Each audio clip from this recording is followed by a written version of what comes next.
बिस्मिल्लाहिर्रहमानिर्रहीम। अस्सलाम वालेकुम स्टूडेंट्स, उम्मीद है आप अच्छे होंगे और खैरियत से होंगे। लास्ट क्लास में हमने जो टॉपिक डिस्कस किया था वो था सेंट्रीपिटल एक्सेलरेशन और सेंट्रीपिटल फोर्स के बारे में। ठीक है, उसको हमने बहुत ज़्यादा डिस्क्रिप्शन के साथ जाना था, डेरिवेशन भी की थी, फार्मूलाज भी डिस्कस किए थे, रिलेशन भी डिस्कस किए थे। आज हम उसी टॉपिक को आगे लेके चलेंगे, उनके न्यूमेरिकल्स करेंगे। इसके बाद हमारे पास ये चैप्टर ख़त्म हो जाएगा। तो पहले ज़रा हम देख लेते हैं फार्मूलाई को, उसके बाद जो है वो हम न्यूमेरिकल स्टार्ट करेंगे।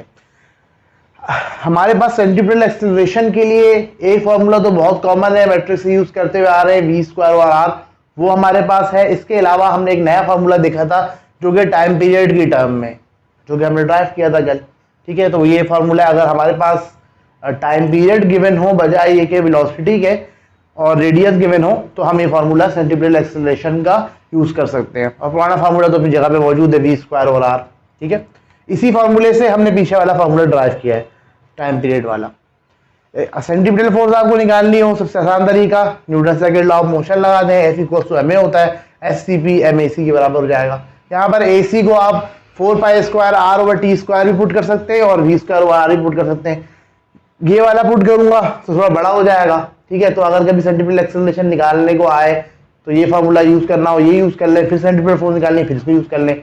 या वो कहता है कि सेंट्रीपिटल फोर्स आप निकालें तो पहले ये भी यूज करके सेंट्रीपिटल एक्सेलरेशन निकाल लें, फिर ये वाला यूज करके सेंट्रीपिटल फोर्स निकाल लें। जबकि इसके लिए मैं डायरेक्ट पूरा ना AC को पुट करके mv²/r लिख रहा हूँ। मेरी बात समझ गए? यानी अगर आपके पास वेलोसिटी गिवन हो, रेडियस गिवन हो, मास गिवन हो, सेंट्रीपिटल फोर्स पूछे तो डायरेक्ट ही लगा लें। और अगर बजाय ये कि वेलोसिटी की टाइम पीरियड गिवन हो तो मैं इसको यहाँ पर सब्स्टिट्यूट नहीं करवा रहा AC की जगह पे इस बड़े फार्मूले को ना। तो मैं ये कह रहा हूँ कि अगर आ जाए टाइम पीरियड की टर्म में तो पहले आप इस फार्मूले को यूज कर लीजिएगा, फिर उसके बाद ये वाला फार्मूला लगा लीजिएगा, तब भी हो जाएगा, है ना। ठीक है, तो अभी तो ये मकसद इन फार्मूलों को ये है कि आप ये थोड़ा सा ज़हन नशीन कर लें इन फार्मूले को। अच्छा, एक फार्मूला हमने पीछे पढ़ा था जो कि यूज होगा, वो है कोफिशिएंट ऑफ फ्रिक्शन। ठीक है, कोफिशिएंट ऑफ फ्रिक्शन बराबर होता है maximum friction to the normal reaction. मैंने पढ़ाया था ना फ्रिक्शन का टॉपिक बहुत डिटेल से। तो मैंने बताया था कि अगर एक बॉडी रेस्ट की हालत में है, ठीक है, तो आपने इसके ऊपर फोर्स लगाई 1 न्यूटन की और ये मूव नहीं करा, हुआ ये कि 1 न्यूटन की फ्रिक्शन भी मौजूद थी। फ्रिक्शन तो सेल्फ एडजस्टिंग फोर्स होती है ना, जो कि खुद ब खुद अराइज होती है। फिर मैंने ये फोर्स 2 के बजाय 1 के बजाय 2 न्यूटन कर दी तो फ्रिक्शन भी 2 हो गई। फिर मैंने 3 किया तो ये भी क्या होगा, बॉडी ने मूव नहीं किया, ये 3 हो गई फ्रिक्शन की फोर्स। फ्रिक्शन अपने आप खुद सेल्फ एडजस्ट करती है। फिर 4 किया तो फिर ये भी 4 हो गई। जबकि अब मैंने 5 किया तो 5 बोला मैं जिस पे जो है ना वो मूवमेंट इसके बाद स्टार्ट हो जाएगी। ये वो पॉइंट है जिस पे मूवमेंट स्टार्ट हो जाती है। तो यहाँ पर जो फ्रिक्शन होती है वो लिमिटिंग फ्रिक्शन कहलाती है और F मैक्स से इसको रिप्रेजेंट करते हैं। और ये वो मैक्सिमम फ्रिक्शन है जो कि यहाँ पर जो सरफेस इसके ऊपर ये मौजूद है वो ऑफर कर रही है। इससे ज्यादा फ्रिक्शन हुई तो बॉडी क्या कर जाएगी, मूव कर जाएगी। ठीक है, तो ये मैंने आपको बता दिया।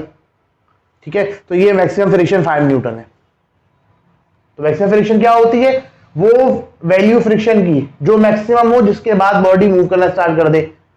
ठीक है, या वो दूसरे अल्फाज में कहें तो वो मैक्सिमम फ्रिक्शन जो कि बॉडी को रोक कर रखे, नहीं भी 5 न्यूटन से बॉडी रुकी हुई ना, आगे फिर स्टार्ट करना, उससे मूव करना, तो मैक्सिमम फ्रिक्शन जो कि बॉडी को रोकने की सलाहियत रखती है वो मैक्सिमम फ्रिक्शन कहलाती है या लिमिटिंग फ्रिक्शन कहलाती है।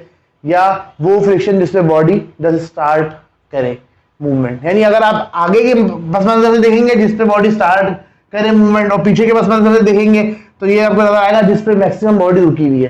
ठीक है, तो ये हमारे पास एक फॉर्मूला है कोफिशिएंट ऑफ फ्रिक्शन का। अच्छा, कोफिशिएंट ऑफ फ्रिक्शन का जब आप फॉर्मूला यूज कर रहे हैं तो यहाँ पर आपने R, यहाँ पर ये जो R है ना, ठीक है, ये रिएक्शन है बॉडी का, ये वेट नहीं है। कहीं पर ये वेट के बराबर होता है, कहीं पर ये वेट के बराबर नहीं होता। ठीक है, तो जैसी कंडीशन हो वैसे इसको यूज कर लेंगे। अच्छा, अब एक बात इन न्यूमेरिकल को कराने से पहले मैं आपको बता दूं, देखिए आपके पास ये बात समझना बहुत जरूरी है कि हमारे पास जो सेंट्रीपिटल फोर्स होती है वो क्या होती है, वो फोर्स जो कि बॉडी को एक सर्कुलर पाथ में रखे वो क्या कहलाती है, सेंट्रीपिटल फोर्स। अब मैं इसकी प्रैक्टिकल मिसाल देता हूं।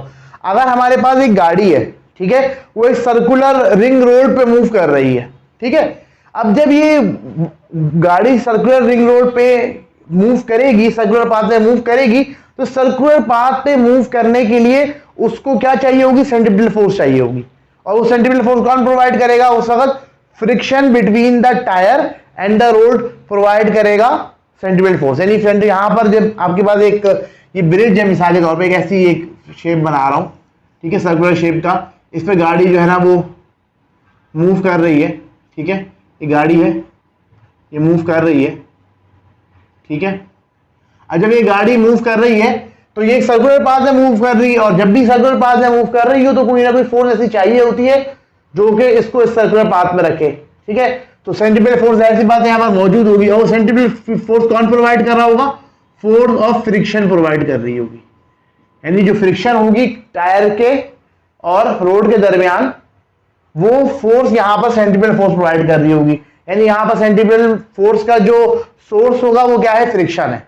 तो सेंट्रीपिटल फोर्स जो है ना कैसे निकालेंगे? फ्रिक्शन के तौर पे यहाँ पर अपेयर हो रही होगी, ठीक है। इसी तरीके से और भी मिसाल ले लेते हैं। आपने देखा होगा बचपन में, आपने शायद ना किया हो लेकिन हम तो अपने बचपन में करते थे कि एक स्ट्रिंग लिया, धागा लिया, ठीक है, मजबूत धागा, उसके एंड से एक पत्थर को बांध दिया और उसको जो है ना एक घुमाना शुरू कर दिया गोल गोल ना, सर्किल की फॉर्म में।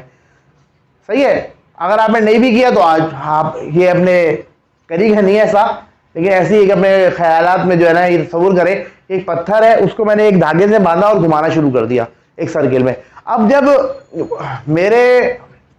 मैं उसको घुमा रहा हूं सर्किल में उस पत्थर को, तो जब वो सर्किल में घूमेगा एक पत्थर, तो उसको चाहिए होगी सेंट्रीपिटल फोर्स, ठीक है। वो सेंट्रीपिटल फोर्स होगी तभी तो वो एक सर्किल में घूमेगा, ठीक है।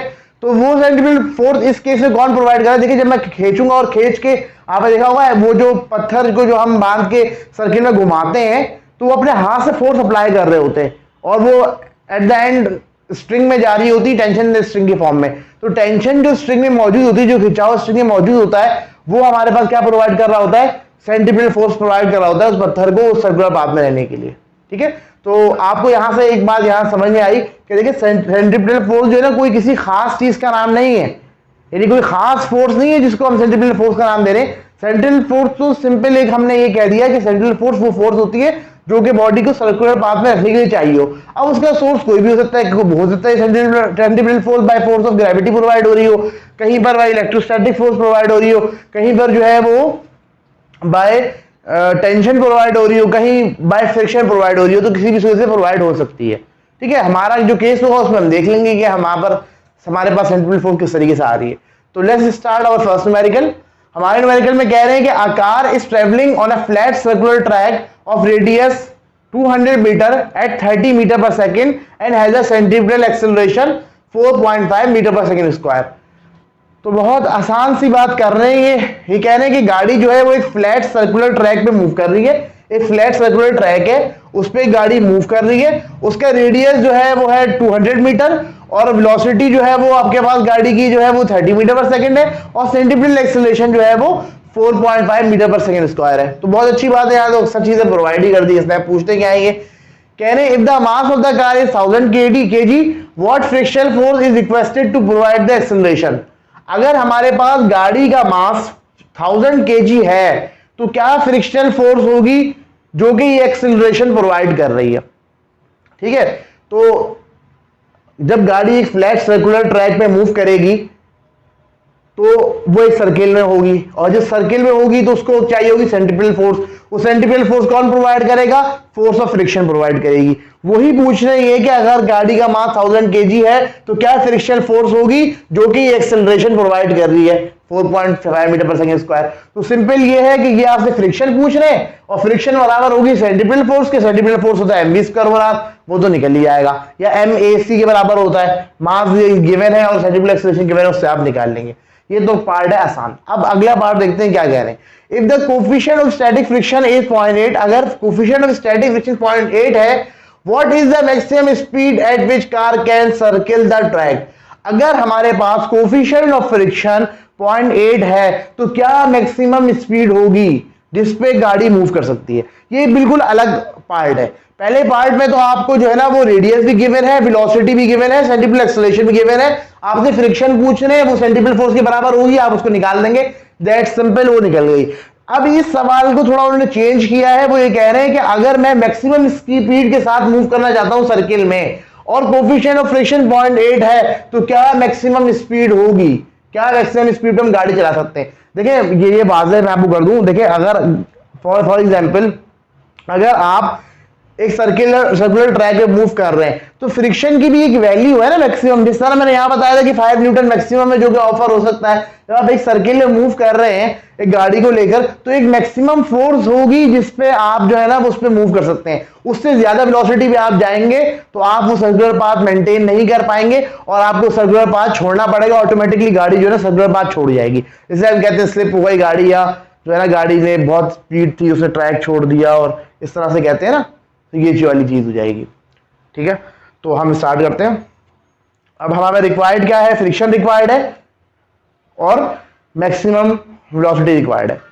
तो पहली चीज तो ये कि फ्रिक्शन बराबर होती है सेंट्रिपेटल फोर्स के, और सेंट्रिपेटल फोर्स आप निकाल सकते हैं MAC से, क्योंकि सेंट्रिपेटल एक्सेलरेशन के मैंने चाहो तो mv² से निकाल लो, एक ही बात है। ठीक है, और सर ये फॉर्मूला भी यहाँ पर यूज हो रहा होगा। इसके अलावा कोफिशिएंट ऑफ स्टैटिक फ्रिक्शन का फॉर्मूला ये है। अब सॉल्यूशन शुरू करते हैं ताकि आसानी से हमारी बात आगे बढ़ सके। पहली बात तो उन्होंने ये कहा कि आप फ्रिक्शन निकालें जबकि आपको दूसरे पैरामीटर्स गिवन है। तो यहाँ पर जो फोर्स ऑफ फ्रिक्शन है वो प्रोवाइड कर रही है, वो ही प्रोवाइड कर रही है सेंट्रिपेटल फोर्स। तो सेंट्रिपेटल फोर्स फ्रिक्शन के बराबर होगी, एक ही फोर्स है यहाँ पर, यानी यहाँ पर centripetal force as a friction appear हो रही है, या फ्रिक्शन जो है वो as a centripetal force appear हो रही है।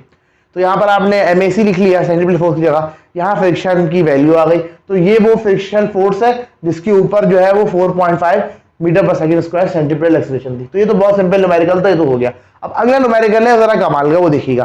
पहले आप जो है ना वो मैक्सिमम स्पीड चाहते हैं ना, आप चाहते हैं कि वो मैक्सिमम स्पीड निकालें जिससे जो है ना जिससे आप मूव कर सकते हैं सर्किल में। ठीक है, यानी वो मैक्सिमम वैल्यू निकालें जहां तक आप जा सकते हैं, जहां तक स्पीड अपनी बढ़ा सकते हैं। तो मैक्सिमम स्पीड कब आएगी, मैक्सिमम सेंट्रिपेटल फोर्स में, और मैक्सिमम सेंट्रिपेटल फोर्स बराबर होगी F मैक्स के। ठीक है, मैक्सिमम सेंट्रिपेटल फोर्स उसके बराबर होगी F मैक्स के। भाई फोर्स सेंट्रिपेटल फोर्स के बराबर है ना, तो मैक्सिमम सेंट्रिपेटल फोर्स बराबर होगी मैक्सिमम फ्रिक्शन फोर्स के। ठीक है, तो इसलिए आपको F मैक्स निकालना पड़ेगा। कैसे जरा देखते हैं। पहले ये वाला मैंने फॉर्मूला यूज किया, जाहिर सी बात है आपको म्यू दिया हुआ है, म्यू किसी ना किसी तरफ से कुछ ना कुछ तो निकाल के दे रहा होगा तभी यहाँ पर मौजूद है। अच्छा, यहाँ पर रिएक्शन बराबर होगा mg के, क्योंकि गाड़ी जो है वो किसी एंगल पे नहीं है, फ्लैट सर्कुलर हाईवे मौजूद है। तो यहाँ पर फर्ज करें ये आपके पास सर्कुलर ट्रैक है। ठीक है, अब यहाँ कार मौजूद है, बॉक्स से मैं रिप्रेजेंट कर रहा हूँ, तो उसका वेट जो है वो mg होगा। सही, अपोजिट जो रिएक्शन होगा वो रिएक्शन किसके बराबर होगा, mg के बराबर होगा। ये चीज हम पहले भी डिस्कस कर चुके हैं, इसलिए डिटेल में डिस्कस नहीं कर रहा। आपने म्यू रख लिया और यहाँ पर रिएक्शन रख लिया। ठीक है, तो आगे क्या आ गया, मैक्सिमम फोर्स ऑफ फ्रिक्शन आ गई। ठीक है, अब ये मैक्सिमम फोर्स ऑफ फ्रिक्शन आ गई तो आपको पता है कि force centimetre friction centimetre force के बराबर होता है, तो फ्रिक्शन हो जाएगा mv²/r। तो F मैक्स बराबर हो जाएगा mv max²/r के। बात समझ में आई? मैंने कुछ भी नहीं किया। देखिए मेरे अजीज स्टूडेंट्स, थोड़ी सी एक बात समझे। देखिए हमें उन्होंने न्यूमेरिकल में कहा था कि वो मैक्सिमम स्पीड निकालें जो कि जिससे आपके पास कार जो है वो सर्कुलर ट्रैक में मूव कर सकती है। देखिए मैक्सिमम फोर्स कब हो, मैक्सिमम फोर्स किससे रिलेटेड होगी, मैक्सिमम सेंट्रिपेटल फोर्स से, और सेंट्रिपेटल फोर्स बराबर है फ्रिक्शन के। तो वो मैक्सिमम स्पीड मैक्सिमम फ्रिक्शन पे होगी। तो इसलिए हमारे पास देखिए हमें कुछ पता नहीं था, उसने हमें म्यू दिया हुआ, तो यहां से वाज़ेह इशारा है कि आपके पास यहां पर एफ मैक्स निकल जाएगा। तो हमने एफ मैक्स निकाल लिया। अब एफ मैक्स यहां पर पुट कर लिया। यहां पर जब वी मैक्स निकालेंगे तो एफ मैक्स काम आएगा, फोर्स सेंट्रिपेटल फोर्स के बराबर है, और हमने जो है ना सेंट्रिपेटल फोर्स को mv²/r लिख लिया। अगर मैं एफ को मैक्स कर दूं तो वी भी क्या हो जाएगा, मैक्स हो जाएगा। ठीक है, अब हो गया ये आसान। एफ मैक्स आपने निकाला, वह वैल्यूज पुट करें और यहां से वी मैक्स निकाल लें। ठीक है, तो वी मैक्स आ गया 39.59 मीटर पर सेकेंड, यानी 40 मीटर पर सेकेंड। अभी जब पहले गाड़ी मूव कर रही थी वो 30 मीटर पर सेकेंड से मूव कर रही थी। अब अगर गाड़ी में चलाए हम 40 मीटर पर सेकेंड पे, तो ये मैक्सिमम स्पीड है जिसपे हम सर्किल में मूव कर सकते हैं, सर्कुलर ट्रैक में मूव कर सकते हैं। इससे ज्यादा बढ़ाएंगे तो हम सर्कुलर पाथ में नहीं रहेंगे। ठीक है, बल्कि टेंजेंट पे हम फ्लाई कर जाएंगे। जब आपको बताया था ना एक गाड़ी एक सर्कुलर पाथ में होती है तो वो टेंजेंट पे मूव कर रही होती है। अब जब ये सर्कुलर ट्रैक को बरकरार नहीं रख पाएगी तो क्या होगा, टेंजेंट क्या होगा, मूव कर जाएगी और एक्सीडेंट हो जाएगा गाड़ी का। ठीक है, ये बात समझ में आ गई होगी, थोड़ा सा गौर करें समझ में आ जाएगा, आसान न्यूमेरिकल है, इतना कोई मुश्किल न्यूमेरिकल नहीं है। अब दूसरा न्यूमेरिकल है, ये मतलब आसान है, कह रहे हैं calculate centripetal acceleration and centripetal force on a man whose mass is 80 kg who is resting on the ground और at the equator given that the radius of earth is 6.4 exponential -6 metre and the earth completes 1 revolution in 1 day. यहाँ पर हमें centripetal force निकालनी है, centripetal acceleration निकालनी है जी, बिल्कुल निकालनी है, कोई मसला नहीं, डेटा तो पता लग जाए। कह रहे हैं हमारे पास जो हमने एक्सेलरेशन निकालनी है और जो फोर्स निकालनी है वो एक आदमी में निकालनी है जिसका मास 80 kg है और वो कहाँ मौजूद है, इक्वेटर पे, वो कहाँ मौजूद है, इक्वेटर पे, ठीक है। जब वो इक्वेटर पे मौजूद होगा तो उसके ऊपर जो सेंट्रीपिटल फोर्स एक्ट हो रही होगी वो उसकी वजह से एक्ट हो रही होगी क्योंकि अर्थ मूव कर रही है। अर्थ अपना चक्कर क्या करती है, एक दिन में कंप्लीट करती है, ठीक है। तो उससे रिलेटेड जो सेंट्रीपिटल एक्सेलरेशन और सेंट्रीपिटल फोर्स हो वो हमें निकालनी है, ठीक है। तो मास 80 kg इन्होंने हमें दे दिया, दूसरा हमें इन्होंने रेडियस ऑफ द अर्थ दे दिया, ठीक है, और बता दिया कि अर्थ जो है वो अपना एक चक्कर जो है वो एक दिन में कंप्लीट कर रही है। अब एक बंदे इक्वेटर पे, अब उसी पॉइंट पे वो घूम के कब आएगा, एक दिन के बाद, तो टाइम पीरियड कितना हो गया, मंडे। भाई एक दिन जो अर्थ मूव कर रही होती है दो तरह से मूव कर रही होती है, एक तो सन के गिर्द मूव कर रही होती है वो 365.25 डेज में चक्कर कंप्लीट होता है, और एक अपने गिर्द घूम रही होती है, अपने एक्सिस की गिर्द घूम रही होती है। जो अपने एक्सिस की गिर्द घूम रही है, एक बंदा इक्वेटर पे है तो उसी पॉइंट पे दोबारा कब आएगा, एक दिन के बाद, एक दिन लगता है ना, जिससे दिन रात बन रहे होते हैं हमारे पास, तो एक दिन टाइम पीरियड है। अच्छा, इन्होंने ना पेपर में मतलब न्यूमेरिकल दिया, उन्होंने सिंपली कहा कि calculate the centripetal acceleration and centripetal force on a man whose mass is 80 kg।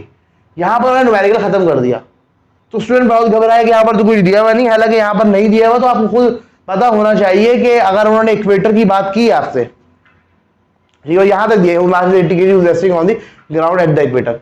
अब हमारे पास उन्होंने जब इक्वेटर की बात कर दी है और एक बंदे की बात की है, तो आपको पता होना चाहिए कि यहाँ पर आप जो सेंट्रीपिटल एक्सेलरेशन निकालेंगे वो कैसे निकालेंगे, वो आप टाइम पीरियड के फॉर्मूले से निकालेंगे। और आपको पता है अर्थ का जो मूवमेंट होती है, एक दिन जो होता है वो एक डे में कवर होता है, एक जो दिन होता है पूरा जो मूवमेंट होती है वो एक दिन की होती है, तो लिहाजा आप टाइम पीरियड 1 डे लेंगे। और रेडियस ऑफ द अर्थ तो आपको पता होना ही चाहिए, अभी अगर नहीं भी पता तो चैप्टर 6 पढ़ेंगे उसमें तो आपको ये रट जाएगा कि radius of the earth 6.4 expansion -6 metre होता है। अब रिक्वायर्ड क्या है आपको, सेंट्रीपिटल एक्सेलरेशन और सेंट्रीपिटल फोर्स। अब वाज़ेह है यहाँ पर मुझे वेलोसिटी नहीं दी हुई, तो सेंट्रीपिटल एक्सेलरेशन टाइम पीरियड से निकलेगी, ठीक है। तो ये फॉर्मूला यूज होगा सेंट्रीपिटल एक्सेलरेशन का, इससे आप सेंट्रीपिटल एक्सेलरेशन निकाल लें और Newton second law of motion लगाएं, सेंट्रीपिटल फोर्स इस फॉर्मूले से निकल सकती है। तो ये आसान सा न्यूमेरिकल है, रेडियस की जगह रेडियस ऑफ द अर्थ तक लिया, 6.4 एक्सपोनेंशियल -6 है, ठीक है। इसे ब्रैकेट के ऊपर स्क्वायर लगा देंगे, ठीक है। मैं मेरे से गलती से कहीं -6 निकल गया था, गलती से मेरे मुंह से -6 निकला, इससे 46.4 एक्सपोनेंशियल 6। अच्छा, इसके ऊपर स्क्वायर आ रहा है, देखो ये स्क्वायर गलत लगा हाल में, ठीक है। तो यहाँ पर गलती थी, देखें पीछे आप देखें यहाँ पर स्क्वायर नहीं है ना आर पे, तो यहाँ पर स्क्वायर नहीं होता, ये गलती से आर स्क्वायर लग गया तो उसको ठीक कर लिया, आर स्क्वायर नहीं आ रहा है। वैल्यूज पुट कर ले, टाइम पे पुट कर ले, क्या आ जाएगा। अच्छा, पीछे कन्वर्जन थोड़ी सी बता दूं, मैंने कन्वर्जन रह गई। देखो टाइम 1 डे है ना, डे को पहले कन्वर्ट करोगे आप आवर्स में, तो 24 से मल्टीप्लाई किया तो आवर्स में कन्वर्ट हो गया, 60 से मल्टीप्लाई किया तो मिनट में कर दिया, और मर्जी 60 से मल्टीप्लाई कर दिया सेकंड में हो गया, यानी एक दिन में इतने सेकंड होते हैं। 1 डे था ना, 1 को 24 से मल्टीप्लाई किया, रिपीट कर रहा हूँ, आवर्स में हो गया, 24 को 60 से मल्टीप्लाई किया मिनट में हो गया, मर्जी 60 से मल्टीप्लाई किया सेकंड में हो गया, ठीक है। तो ये इस तरीके से हमने टाइम पीरियड निकाला है। वैल्यूज पुट कर ले, सॉल्व कर लें इसको, ठीक है। तो ये एक्सेलरेशन आ जाएगी, इससे सेंट्रीपिटल फोर्स निकाल लें। अच्छा, सॉल्यूशन ही बता दूं कैसे किया है। वैल्यूज पुट कर ली, इसका स्क्वायर कर लिया, ये ऐसे ही रहने दिया, इसका स्क्वायर कर लिया, वैल्यू आ गई। अब इस वैल्यू को मल्टीप्लाई कर लें, ये वैल्यू आ गई, और ये नीचे डिनोमिनेटर में वैल्यू डिवाइड कर दें, आंसर आ जाएगा। अच्छा, आपने एक काम ये करना होता है कि जब हमारे पास वैल्यूज बहुत छोटी होती है ना, तो कैलकुलेटर को ज़रा सही एक्यूरेसी पर रखना होता है ना, ठीक है। ये ना हो कि वो सिर्फ 3 डिजिट या 1 डिजिट बता रहा हो, उसके बाद ना डेसिमल के बाद कम से कम 3 डिजिट तो बता ही रहा हो कैलकुलेटर, वरना क्या होगा, ये गायब हो जाएगी आपकी वैल्यू, ठीक है। तो ये सही तरीके से न्यूमेरिकल हो गया। अब एक न्यूमेरिकल और कर लेते हैं। A ball of mass 0.2 kg is tied to the end of a string and whirled in a horizontal circle of radius 0.4 metre. ये वही बता रहे हैं जो मैंने आपको बचपन का खेल बताया था ना। आपके हमारे पास एक बॉल है जिसका मास 0.2 kg है, 200 ग्राम की एक बॉल है, उसको हमने क्या किया, एक स्ट्रिंग से, एक धागे से जो है ना वो बांध दिया उसके एंड को, और उसको एक सर्किल में घुमाना शुरू किया, हॉरिजॉन्टल सर्किल। एक होता है वर्टिकल सर्किल, दो तरीके से पत्थर घुमाते हैं, यूं करके घुमाते हैं और एक यूं वर्टिकली घुमाते हैं। तो ये हॉरिजॉन्टल सर्किल में जो है ना वो पत्थर को घुमा रहे हैं। तो जो हॉरिजॉन्टल सर्किल बन रहा है उसका रेडियस 0.4 मीटर है और बॉडी का मास 0.2 kg है। ठीक है, पहले इसको लिख लेते हैं फिर आगे बात करूंगा। कह रहे हैं if the ball makes 10 revolution in 4 second, अगर बॉल जो है वो 10 चक्कर लगा रही है 4 सेकेंड में, तो पहली बात तो ये कि मैं जब टाइम पीरियड की बात करता हूं तो टाइम पीरियड एक चक्कर का टाइम होता है, 10 चक्कर का टाइम नहीं होता। तो 10 चक्कर का टाइम 4 सेकेंड है, तो 10 से डिवाइड कर ले 4 सेकेंड को, तो एक चक्कर का टाइम पीरियड आ जाएगा 0.4 सेकेंड, यानी ये टाइम पीरियड हो गया। Determine the linear speed, centripetal acceleration and centripetal force. आपने क्या निकालना है, सेंट्रीपिटल एक्सेलरेशन निकालनी है, लीनियर स्पीड निकालनी है और सेंट्रीपिटल फोर्स निकालनी है। ठीक है, तो कोई मसला नहीं है, यहां पर आपको टाइम पीरियड के फॉर्मूले से आप सेंट्रीपिटल एक्सेलरेशन निकाल लेंगे, फिर ये वाला फॉर्मूला लगा लेंगे कि सेंट्रीपिटल एक्सेलरेशन पता लग गई तो वेलोसिटी पता लग जाएगी, बाकी सेंट्रीपिटल फोर्स इससे निकाल लेंगे। यहां पर सेंट्रीपिटल फोर्स लिखना भूल गया मैं। ठीक है, तो आसान है, इसमें कुछ भी नहीं है। पहले आपने सेंट्रीपिटल फोर्स एक्सेलरेशन निकाल ली इस फॉर्मूले से, ठीक है, फिर v स्क्वायर और आगे फॉर्मूला यूज कर ली, यहाँ पर सेंट्रीपिटल एक्सेलरेशन निकाल लेना, बल्कि यहाँ पर सेंट्रीपिटल एक्सेलरेशन पुट करके हम वेलोसिटी निकाल लेंगे। यहाँ से वेलोसिटी निकालनी हमने, फिर सेंट्रीपिटल फोर्स जो है ना MAC से निकाल ली। ठीक है, जस्ट सिंपल, बहुत सिंपल न्यूमेरिकल है। ठीक है, अब अगला न्यूमेरिकल देख लेते हैं। A string 1 meter long would break when its tension is 69.6 Newton. एक स्ट्रिंग है जो कि 1 मीटर का है, वो टूट जाएगा अगर टेंशन इन द स्ट्रिंग हो जाए 69.6 न्यूटन। तो टूटने की कैफियत क्या होती है, जब टेंशन मैक्सिमम हो जाए। तो आपके पास जो है ना ये 1 मीटर का स्ट्रिंग है, ठीक है, वो ब्रेक हो जाएगा अगर जो है वो टेंशन हो जाए 69.6 न्यूटन। यानी जब आप घुमा रहे हैं सर्किल के अंदर तो 69.6 वो पॉइंट है टेंशन का जिसके ऊपर स्ट्रिंग ब्रेक हो जाएगा। तो ये आपके पास क्या गिवन है, मैक्सिमम टेंशन गिवन है। जिस तरह फ्रिक्शन होती थी ना, मैक्सिमम फ्रिक्शन होती है, इस तरह जाएगा मैक्सिमम टेंशन गिवन है। बोले find the greatest speed find the greatest speed at which a ball of mass 2 kg can be weld with the string in a vertical circle. कह रहे हैं कि ज्यादा से ज्यादा स्पीड निकालो जिसपे 2 kg का की जो हमारे पास बॉल है वो मूव कर सकती है एक वर्टिकल सर्किल में। कोई मसला नहीं है। देखिए आपको कहा है ना इन्होंने कि मैक्सिमम स्पीड निकालें, तो maximum speed maximum centripetal force पे होगी और maximum centripetal force maximum tension पे होगी। पुराना जैसा केस है, तो कोई मसला नहीं है इसके अंदर, आसान सा है, निकाल लेते हैं। The tension in the string will equal to centripetal force. ठीक है, फिर आपने ये रख लिया। अब आपके पास अगर टेंशन मैक्सिमम है तो वेलोसिटी भी मैक्सिमम होगी, वेलोसिटी मैक्सिमम टेंशन मैक्सिमम होगी। दो चीजें ना जो दूसरे रिलेट कर रही है मैक्सिमम की कंडीशन के लिए, तो हमने मैक्सिमम लिख लिया। पर क्योंकि हम मैक्सिमम की बात करें इसलिए हमने इसको मैक्सिमम की फॉर्म में लिख लिया इसको, तो इसमें कोई हैरत वाली बात नहीं है। अगर हमारे पास वेलोसिटी मैक्सिमम होगी तो टेंशन ही मैक्सिमम होगी, या टेंशन मैक्सिमम है तो वेलोसिटी मैक्सिमम होगी। ठीक है, अब यहाँ पर इन्होंने हमें टेंशन दी हुई है, इसको रख लें और अब वेलोसिटी निकाल लें। तो जो वेलोसिटी आएगी वो क्या कहलाएगी, वी मैक्स कहलाएगी। ठीक है, और ये वी मैक्स हमने बात सारी फाइंड कर ली, कितनी है 5.89 मीटर पर सेकेंड।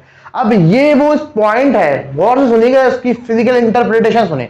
ये वो पॉइंट है जिसपे स्ट्रिंग ब्रेक होगा और ये वो पॉइंट है जिसपे मैक्सिमम स्पीड हो सकती है। इससे ज्यादा हमने स्पीड पे घुमाया तो स्ट्रिंग टूट जाएगा। ठीक है, तो इस तरीके से कि भाई देखें, अगर आप एक सर्किल में घुमा रहे हैं एक पत्थर को स्ट्रिंग की मदद से, तो एक मैक्सिमम स्पीड होगी ना, उससे ज्यादा स्पीड अप्लाई करेगी तो वो स्ट्रिंग टूट जाएगा। तो वो मैक्सिमम फोर्स आपको गिवन है और वही उसी से जो कॉरस्पॉन्डिंग मैक्सिमम स्पीड है वो आपने निकालनी थी। उससे ज्यादा आप लगाएंगे स्पीड तो क्या होगा, वो उतनी टेंशन जो है ना वो स्ट्रिंग ऑफर नहीं कर पाएगा, वो टूट जाएगा, क्योंकि मैक्सिमम टेंशन ये है स्ट्रिंग की। ठीक है, बात समझ में आ गई। बाकी न्यूमेरिकल करते हैं, उसके साथ हमारे चैप्टर खत्म हो जाएगा। थोड़ा सांस ले लें फिर मैं आपको कराता हूँ।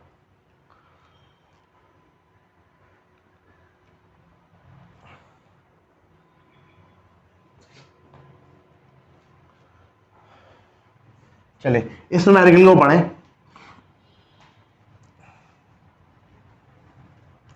इस न्यूमेरिकल में क्या कह रहे हैं जरा गौर से पढ़िएगा और इत्मीनान से न्यूमेरिकल करना है। ठीक है, हमारा आखिरी न्यूमेरिकल है और हम इसको बड़ी सुकून और तसल्ली के साथ करेंगे। कह रहे हैं कि Tarzan swings on a vine of length 4 metre in a vertical circle under the influence of gravity. आपने जो यहाँ पर देखा जंगलात वगैरह देखे तो नहीं होंगे, वीडियो में देखा होगा, तो आपने देखा होगा कि जो है अपना मुख्तलिफ जानवर जैसे होते हैं, जैसे कि बंदर होता है, वो एक पेड़ से दूसरे पेड़ पे कैसे मूव कर रहा होता है, टहनियों की मदद से मूव कर रहा होता है ना, ठीक है। तो अब यहाँ पर कोई एनिमल तो नहीं है, लेकिन एक टार्जन है। एक टार्जन क्या कर रहा है, स्विंग कर रहा है एक वाइन से, एक वाइन रस्सी से, जिसकी लेंथ कितनी है, 4 मीटर है, ठीक है, एक वर्टिकल सर्किल में ग्रेविटी के इफेक्ट में। ऐसी बात है, कोई फोर्स अपनी एक्सटर्नल तो मौजूद नहीं होती जो कि टार्जन को मूव करा रही होती है, वो एक जगह से दूसरी जगह जो है ना वो रस्सी डाल के ग्रेविटी के इफेक्ट में मूव कर रहा होता है। तो वही कंडीशन यहाँ पर है कि हमारे पास 4 मीटर का की लेंथ है, एक रोप की है वाइन की, ठीक है, और उसके जरिए एक वर्टिकल सर्किल में मूव कर रहा है under the influence of gravity, ठीक है। ये हमारा वो सर्किल है जिसमें टार्जन मूव कर रहा है। ये हमने ड्रॉ कर ली बेसिकली, वो तो एक पॉइंट दूसरे पॉइंट तक जाएगा, ये तो हमने कंप्लीट सर्किल ड्रॉ कर लिया। When the vine makes an angle of 20 degree with the vertical, Tarzan has a speed of 5 metre पर सेकेंड। जब हमारे पास एंगल 20 डिग्री बन रहा है वर्टिकल के साथ, ठीक है, जब हमारे पास एंगल 20 डिग्री बन रहा है वर्टिकल एक्सिस के साथ वाइन का, तो Tarzan has a speed of 5 metre पर सेकेंड। टार्जन की स्पीड 5 मीटर पर सेकेंड स्पीड है। अब कह रहे हैं find his centripetal acceleration at this instant. उस इंस्टेंट पे आप सेंट्रीपिटल एक्सेलरेशन फाइंड करें, और क्या चीज फाइंड करें, his tangential acceleration and the resultant acceleration. तो आपने टेंजेंशियल एक्सेलरेशन भी निकालनी है, सेंट्रीपिटल एक्सेलरेशन भी निकालनी है, और आपने रिजल्टेंट एक्सेलरेशन भी निकालनी है। अब ये पॉइंट है जरा समझने वाला, थोड़ी करिएगा तवज्जो ताकि हम इसको आराम से सॉल्व कर लें। पहली बात ये कि हमारे पास जो फोर्सेस हैं हम मार्क कर लेते हैं यहाँ पर उनको। पहली चीज तो ये कि टार्जन, देखिए पहले तो मैंने देखे गायब कर दिया ताकि आपको जो है ना कंफ्यूजन ना रहे। पहली बात तो ये कि ये टार्जन है, टार्जन साहब जो है वो 4 मीटर की वाइन से मूव कर रहे हैं ग्रेविटी के इफेक्ट में एक जगह से दूसरी जगह, ठीक है। कंडीशन ये बताई गई है कि टार्जन साहब जो है ना वो 20 डिग्री का एंगल बना रहे हैं वर्टिकल के साथ, ठीक है, और उनकी स्पीड 5 मीटर पर सेकेंड है। तो पहले मैंने कहा कि चलो सर्किल पूरा ड्रॉ कर लो जिसमें टार्जन साहब मूव कर रहे हैं। टार्जन साहब यहाँ से पूरा घूमने आएंगे, टार्जन यहाँ से यहाँ तक यहाँ के स्टॉप कर जाएगा क्योंकि उसकी मंजिल मकाम मिल जाएगी उसको। अब इसके बाद मैंने कहा टार्जन को हटा दो और उसके वेट को यहाँ पर mg से रिप्रेजेंट कर लो। इसके बाद जो फोर्स मौजूद होगी वो मौजूद होगी वाइन के अंदर जिससे वो मूव कर रहा है ना, उसने वाइन की फोर्स लगाई हुई है, तो टेंशन की फोर्स होगी जो कि स्ट्रिंग में मौजूद है, ठीक है। अब यहाँ पर ये पॉइंट देखिएगा जरा।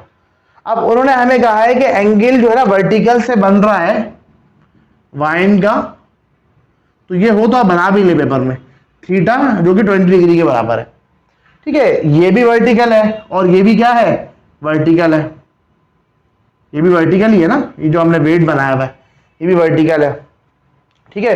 तो अगर हम रिजॉल्व करें और डायरेक्शन ऑफ मोशन ये है हमारे पास, ये डायरेक्शन ऑफ मोशन है। अगर डायरेक्शन ऑफ मोशन में सॉरी थोड़ा ऊपर के बना दी, इस तरीके से डायरेक्शन ऑफ मोशन है, ठीक है। बात समझ में आ रही है? मैं भी मिटा देता हूं उसको अगर आपको थोड़ा सा कंफ्यूजन होती है। पहली बात तो ये कि मैं आपको उसूली बात ये समझाने लगा हूं कि उन्होंने ये बताया है कि वर्टिकल एक्सिस ये हो गया ना, वर्टिकल से वाइन का एंगल थीटा है, तो ये थीटा यहां बनेगा, ठीक है। और अगर मैं इसको नीचे की तरफ बनाना चाहूं, देखो ये वेट है, वेट भी वर्टिकल है ना, वर्टिकली डाउनवर्ड है, ठीक है। और ये जो लाइन है इसको मैं थोड़ा आगे एक्सटेंड कर लेता हूं, ठीक है। तो यहां पर क्या एंगल बनेगा, थीटा बनेगा। तो देखो इस तरीके से एंगल मैंने थीटा बनाया है, ठीक है। तो यहां पर अगर ये एंगल थीटा है तो यहां पर भी कंफ्यूजन नहीं चाहिए। अब देखें, अब मैंने क्या किया है, मैंने असल में किया ये है कि मैंने जो हमारे पास वेट है, वेट को रिजॉल्व कर लिया दो कंपोनेंट्स में। देखो इस डायरेक्शन में मोशन है तो इस डायरेक्शन में मैंने रिजॉल्व कर लिया, और दूसरा जो कंपोनेंट आ जाएगा वो इस डायरेक्शन में आ जाएगा, ठीक है। यानी मेरे पास देखें ये हमारे पास जो है ना इस पॉइंट पे नीचे वर्टिकली डाउनवर्ड वेट था, ठीक है, और हमारी मोशन की डायरेक्शन ऐसे है, तो मैंने, और ये हमारे पास टेंशन इन द स्ट्रिंग है, ये वाइन मौजूद है, ठीक है। तो मैंने क्या किया, ये एंगल थीटा बन रहा है, तो मैंने क्या किया, डायरेक्शन ऑफ मोशन में रिजॉल्व कर लिया, एक कंपोनेंट डायरेक्शन ऑफ मोशन में ले लिया और दूसरा कंपोनेंट ये हो गया जो कि mg cos थीटा है। अब यहां पर होगा ये कि यहां पर जो एंगल चूंकि इस एक्सिस के साथ है थीटा, तो mg cos थीटा ये होगा और mg sin थीटा ये होगा। अच्छा, मैंने क्यों रिजॉल्व किया, ये क्वेश्चन आ रहा हो आपके माइंड में। देखिए, अगर इस तरीके से वेट mg मौजूद है तो मुझे इस वेट का कुछ भी नहीं करना, मैं कुछ कर ही नहीं सकता। बेसिकली मुझे तो मोशन के बारे में बात करनी है। मोशन में सेंट्रीपिटल फोर्स है, सेंट्रीपिटल एक्सेलरेशन है, टेंजेंशियल एक्सेलरेशन है, उनके बारे में मुझे मालूम करना है ना। तो इसलिए मैं डायरेक्शन ऑफ मोशन में इंटरेस्टेड होऊंगा, इसलिए मैंने डायरेक्शन ऑफ मोशन में अपने वेट को इन्वॉल्व कर लिया। तो एक डायरेक्शन ऑफ मोशन में कंपोनेंट आ गया, एक जो है ना वो इस तरीके से कंपोनेंट आ गया। अब यहां पर होगा क्या कि आप देख सकते हैं कि एक फोर्स टेंशन की ये है और एक फोर्स mg cos थीटा है, ये एक दूसरे के इक्वल एंड अपोजिट है और ये एक दूसरे को क्या कर रहे होंगे, बैलेंस कर रहे होंगे। क्योंकि इस डायरेक्शन में मूवमेंट नहीं ना, मूवमेंट तो इस डायरेक्शन में, इस डायरेक्शन में तो कोई मूवमेंट नहीं है। तो इस डायरेक्शन में हमारे पास जो टेंशन की फोर्स है और वेट का जो कंपोनेंट mg cos थीटा है वो आपस में बैलेंस हो रहे होंगे। ठीक है, तो पेपर में अगर कभी पूछा जाए कि टेंशन निकालें इस क्या नाम है न्यूमेरिकल में, तो वो किसके बराबर होगी, mg cos थीटा के बराबर होगी। ठीक है, और वो कैंसिल आउट हो जाएगी, जबकि जो मूवमेंट होगी वो किस फोर्स से होगी, mg sin थीटा से होगी। ठीक है, चले अब इसको स्टार्ट करते हैं। थीटा 20 डिग्री है, वेलोसिटी 5 मीटर पर सेकेंड है, रेडियस 4 मीटर है। रिक्वायर्ड क्या है, सेंट्रीपिटल एक्सेलरेशन, टेंजेंशियल एक्सेलरेशन और एक्सेलरेशन हमें रिक्वायर्ड है। अच्छा, सेंट्रीपिटल एक्सेलरेशन का तो फॉर्मूला ये होता है। ठीक है, तो ये निकालना आसान है, वेलोसिटी गिवन है, रेडियस गिवन है, तो हमारे पास सेंट्रीपिटल एक्सेलरेशन निकल जाएगी। सेंट्रीपिटल फोर्स की बात करें तो F = ma होता है, तो आपके वजह से सेंट्रीपिटल एक्सेलरेशन और सेंट्रीपिटल फोर्स भी निकल जाएगी। असल चीज जो कि यहाँ पर हमें समझनी थी वो ये थी, टेंजेंशियल एक्सेलरेशन हमें निकालनी है। टेंजेंशियल एक्सेलरेशन जो निकालनी है तो उसके लिए क्या है कि हमारे पास जो बॉडी मूव कर रही है वो किस फोर्स से मूव कर रही है, mg sin थीटा से। देखिए यहां पर ही बना हुआ है ना, ये जो टेंशन की फोर्स है इससे और mg cos थीटा ये क्या होगा, आपस में कैंसिल होगा, इन्होंने एक दूसरे को रूल आउट कर दिया। अब इस डायरेक्शन में मोशन है और डायरेक्शन में हमारे पास फोर्स mg sin थीटा है, तो mg sin थीटा वो फोर्स है जिससे हमारे पास वो टार्जन मूव कर रहा है सर्किल में। ठीक है, तो ये तो आसान निकाल दिया, सेंट्रीपिटल एक्सेलरेशन तो निकल जाएगी। अब यहाँ पर इसको मैंने क्लियरली बताया भी है कि we will resolve the weight into two component, mg cos theta, mg sin theta, where mg cos theta cancel with the tension in the string. mg cos theta जो है वो टेंशन इन द स्ट्रिंग से cancel हो जाएगी और हमारे पास जो टेंजेंशियल फोर्स है mg sin थीटा इससे बॉडी मूव करेगी, तो लिहाजा टेंजेंशियल फोर्स किसके बराबर हो गई, mg sin थीटा के। ठीक है, और ft mat के बराबर होगा। ठीक है, हमने वैल्यूज पुट कर ली। ठीक है, तो कुछ नहीं किया, सेंट्रीपिटल टेंजेंशियल फोर्स को हमने F = ma के जरिए mat लिख दिया। ठीक है, तो यहाँ g sin थीटा आ गया, यहाँ से जो है ना टेंजेंशियल एक्सेलरेशन निकल गई। ठीक है, और हमने पढ़ा था कि अगर हमारे पास टेंजेंशियल एक्सेलरेशन और सेंट्रीपिटल एक्सेलरेशन गिवन हो तो रिजल्टेंट एक्सेलरेशन इस फॉर्मूले से निकालते हैं, इससे जो है ना हमारे पास एक्सेलरेशन निकल जाएगी। तो पहले थोड़ा सा ये समझ लें कि हमने सॉल्यूशन किस तरीके से किया, फिर जो पीछे सर्किल वाली बात है उसको रिपीट भी कर दूंगा ताकि वो आपको मजीद क्लियर हो जाए। देखिए पहली बात तो ये कि फॉर्मूले सब कुछ छोड़ दें। उन्होंने पहले कहा था कि वेलोसिटी 5 मीटर पर सेकेंड है और रेडियस जो है वो सर्किल में मूव कर रहा है वो 4 मीटर है। तो आप इनको पुट कर लें 6.25 मीटर पर सेकेंड स्क्वायर, आपके पास जो है सेंट्रीपिटल एक्सेलरेशन आ जाएगी। ठीक है, तो ये तो एक आपका मसला हल हो गया। अब उन्होंने कहा है आगे आपको कि आप टेंजेंशियल एक्सेलरेशन और रिजल्टेंट एक्सेलरेशन निकालें। रिजल्टेंट एक्सेलरेशन क्या होगी, जिसका फॉर्मूला हमने लास्ट क्लास में पढ़ा था, ये बराबर है √AC² + AT² के। यहाँ ये पाइथागोरस थ्योरम से हमने इसको निकाला था। ठीक है, तो ये फॉर्मूला हम वहाँ यूज करते हैं जहाँ पर हमें या तो AC और AT पता हो, A निकालना हो, या A पता हो AC पता हो AT निकालना हो, या AT और A पता हो AC निकालना हो। यानी एक्सेलरेशन के दो कंपोनेंट्स है ना, एक सेंट्रीपिटल कंपोनेंट है और एक टेंजेंशियल कंपोनेंट है। वो दो पता हो तो एक्सेलरेशन निकल जाती है, या एक कंपोनेंट पता हो एक्सेलरेशन पता हो तो जो कंपोनेंट रह जाता है उसको हम निकाल रहे होते हैं। ठीक है, तो यहाँ पर हमारे पास सिंपल ये है कि हमने एक्सेलरेशन निकाली, फिर हमने टेंजेंशियल एक्सेलरेशन निकाली और इस फॉर्मूले से हमने एक्सेलरेशन निकाल ली। अब थोड़ा सा जो टेंजेंशियल वाला मामला है वो थोड़ा सा मैं आपको समझाने लगा हूँ, दोबारा समझिएगा। मैं आ रहा हूँ पिछली स्लाइड के ऊपर ताकि कोई कंफ्यूजन ना आ जाए स्टूडेंट को। ये न्यूमेरिकल थोड़ा सा रिलेटिवली मुश्किल लग रहा होता है। ठीक है, क्योंकि थोड़ा सा इसकी अंडरस्टैंडिंग डेवलप करनी होती है। देखिए पहली चीज तो ये कि मैं आपको ये बताऊं यहाँ पर कि हमारे पास ये जो टार्जन है, ठीक है, वो एक वाइन जो कि 4 मीटर की है उससे मूव कर रहा है ग्रेविटी के इन्फ्लुएंस में। अब ये वो पॉइंट है जहां पर जिसको हमने कंसिडर किया है कि जिस पे हम मूवमेंट ले रहे हैं। अब इस पॉइंट पे एंगल जो है ना वो 20 डिग्री है वर्टिकल से, तो यहां से एंगल जो है ना वर्टिकल से 20 डिग्री है, तो ये भी इसका वेट अगर मैं ड्रॉ कर दूं W या mg तो इससे ये ड्रॉ होगा। तो चूंकि ये भी वर्टिकल है तो इस लाइन का वर्टिकल एंगल क्या बनेगा, थीटा बनेगा। अब अगर मेरे पास वेट इस तरीके से मौजूद है तो मैं वेट का इस तरीके से कुछ भी नहीं कर सकता। मुझे अगर टेंजेंशियल फोर्स चाहिए, टेंजेंशियल एक्सेलरेशन चाहिए, तो इसके लिए मुझे जो है ना उस डायरेक्शन में फोर्सेस चाहिए होंगी। तो मैंने क्या किया, डायरेक्शन ऑफ मोशन ये है ना, टेंजेंट टू द सर्किल है, जैसे सर्किल में मूव कर tangent to the circle motion movement होती है या टेंजेंशियल एक्सेलरेशन होती है, टेंजेंशियल फोर्स होती है। तो इसलिए इस डायरेक्शन में मैंने इस वेट को इन्वॉल्व कर लिया। तो इस तरह से यहाँ एक कंपोनेंट ये आ गया, इस डायरेक्शन में आ गया, और एक कंपोनेंट इस डायरेक्शन में आ गया। ठीक है, यहां से एंगल बन रहा है तो mg cos थीटा हो गया, ये mg sin थीटा हो गया। ये मैं पहले समझा चुका हूं कि जिस एक्सिस से एंगल बन रहा हो वो वाला कंपोनेंट cos से निकलता है। ठीक है, ये हमारे पास आ गया। अब अगर वो यहाँ पर हमसे पूछते कि टेंशन इन द स्ट्रिंग किसके बराबर है, तो mg cos थीटा के बराबर हो गया, उससे निकाल सकते हैं। और इसकी एक्सप्लेनेशन हमने दी कि देखें mg cos theta tension in the string से रूल आउट हो जाएगा, कैंसिल हो जाएगा। ठीक है, जबकि हमारे पास बॉडी जो मूव करेगी वो mg sin थीटा से मूव करेगी। तो वो फोर्स जिससे बॉडी मूव करेगी वो क्या होगी, mg sin थीटा। अब अगर टेंजेंशियल फोर्स निकालनी होती तो मैं mg और थीटा पुट करके टेंजेंशियल फोर्स निकाल लेता, लेकिन मुझे तो टेंजेंशियल फोर्स नहीं चाहिए, मुझे तो टेंजेंशियल एक्सेलरेशन चाहिए। तो मैंने न्यूटन साइकिल लॉ मोशन के जरिए इसको m80 लिख लिया और m से m कैंसिल हो गया, और m मेरे पास शायद मौजूद भी नहीं है इधर।